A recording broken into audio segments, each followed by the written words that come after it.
Before I begin, let's have a game. Can you guess the title of the song that is based on my moves?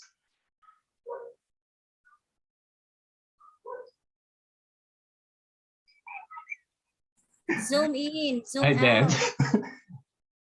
You're right. The answer is Paro Paro G songs. So butterflies are perhaps the most famous example of this metamorphosis.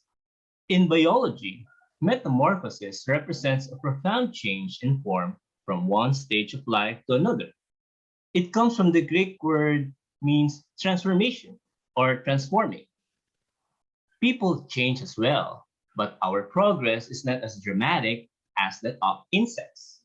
Humans have an internal skeleton with bones that can grow longer or thicker as they age. Insects have an exoskeleton, meaning their skeleton is located on the outside of their bodies. Chitin, a strong and rigid substance, is used to make an exoskeleton. It is not elastic like human skin. Therefore, insects must create new skeletons as they get larger. To accomplish so, they will develop and evolve as they progress through several stages. Metamorphosis is the term for this transformation. Did you know that insects may go through two types of metamorphosis, either complete and incomplete metamorphosis? Butterflies, ants, bees, beetles, flies, and moths are examples of complete metamorphosis or holometabolism. These insects mature in four stages: egg, larva, pupa, and adult. Do you recall that four stages? Yeah, you bet. During our elementary days, we've learned that the egg is the beginning of an insect's transformation. Different sort of eggs are used to start the life cycle of other insects.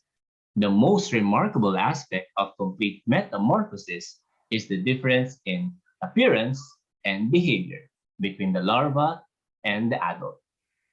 While incomplete metamorphosis is characterized by slow transition and the absence of the pupa stage. It involves three life stages: the egg, larva or nymph, and adult or umigo.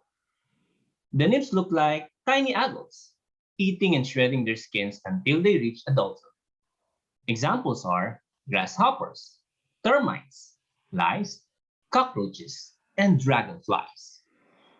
Almost all insects begin as eggs and develop into larvae.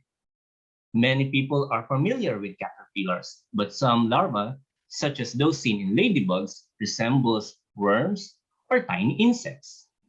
A larva means task is to eat, grow, and molt, triggered by hormones. It eats as if there's no tomorrow, because in a manner, there is not. Metamorphosis breaks and changes almost everything. Insects then reach the pupa or chrysalis stage, a quiescent state. While within the pupa, the bug will release digestive secretions, which will destroy most of the larva's body but leave a few cells intact. In the final step of metamorphosis, the insect bursts through the pupa and emerges as a full adult. The insect then begins to utilize its new body parts, expanding its wings and stretching its leg as it participates in society. Insects may now be able to explore and go to different places that they couldn't do as maggots, grubs, and caterpillars. I vividly remember that my first encounter with the term metamorphosis is during my elementary days. Because of Sinescuela, a morning TV program that teaches science in a more animated and interactive ways. Can you still recall the theme song? Bawat bata may tanong, ba't ganito, ba't ganon? It made me fall in love with science. The highest grade on my report card ever, 99. Science transformed me to be a more curious and creative problem solver. I remember having spiders, beetles, and even dragonflies as a pet. I even made my own terrarium to house them. And with that, I've learned that our life can be considered as a series of metamorphoses. Unlike insects experiencing it for one time, we might share a lot of transformation. This can be physical, psychological, and other aspects of life where change is inevitable. Metamorphosis for us is a continuous process, and it's sometimes painful, but it's also beautiful and joyous. Sometimes all we need to do is wait and trust the process because nature has its way of making everything right.